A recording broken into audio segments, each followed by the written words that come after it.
वो बदमाश सांप ने उसके बच्चों को खा लिया। बेचारी रोने लगी।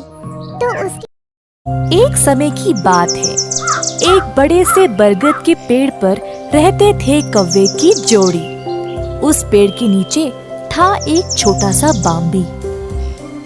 एक दिन एक बहुत खतरनाक कोबरा सांप उस बाम्बी में रहने आया।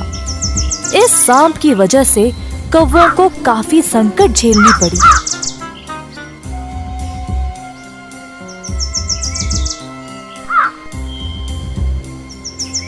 कुछ दिनों बाद मादा कौवे ने अंडे डाले। छोटे छोटे कौवे के बच्चे निकले। कौवे के बच्चे दिन भर का करते घोंसले में खेलते थे। एक दिन माता पिता कौवे दोनों बच्चों को घोंसले में छोड़कर खाने की खोज में उड़ चले। उनके जाते ही कोबरा सांप धीरे से पेड़ चढ़ने लगा।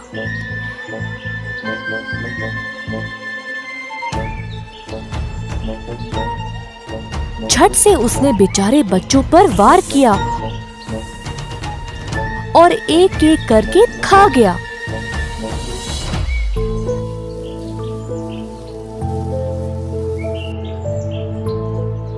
शाम को जब कौवे वापस आए तो देखा कि बच्चे गायब थे। माता कौवे को पता चला कि वो बदमाश सांप ने उसके बच्चों को खा लिया। बेचारी रोने लगी तो उसके पति ने उसको दिलासा दिया कि ऐसा फिर से कभी नहीं होगा। कौवा वहाँ से उड़ गया और सोचने लगा कि इस सांप से अब छुटकारा कैसे पाए। इसी बीच उस नगर की महारानी नदी पर आई स्नान करने के लिए। अपना मोतियों का हार निकालकर बाजू में रखा। झट से कौवे ने अपनी चोंच से हार उठाया और वहाँ से उड़ गया। सेवकों ने बड़ी बड़ी लकड़ियाँ उठाई और कौवे का पीछा करने लगे।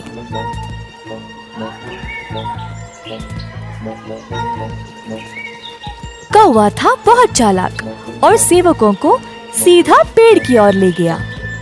जल्दी से कौवे ने हार उस बाम्बी के अंदर डाल दिया। अंदर कोबरा सांप आराम से सो रहा था। रानी के सेवक हार को बाम्बी के अंदर से निकालने की कोशिश कर रहे थे। अंत में उन्होंने लकड़ी से बाम्बी को तोड़ ही डाला। कोबरा सांप जल्दी से बाहर आया तो रानी के सेवकों को देखा। उनको देखकर सांप डर कर भाग गया और कभी भी वापस लौटकर नहीं आया।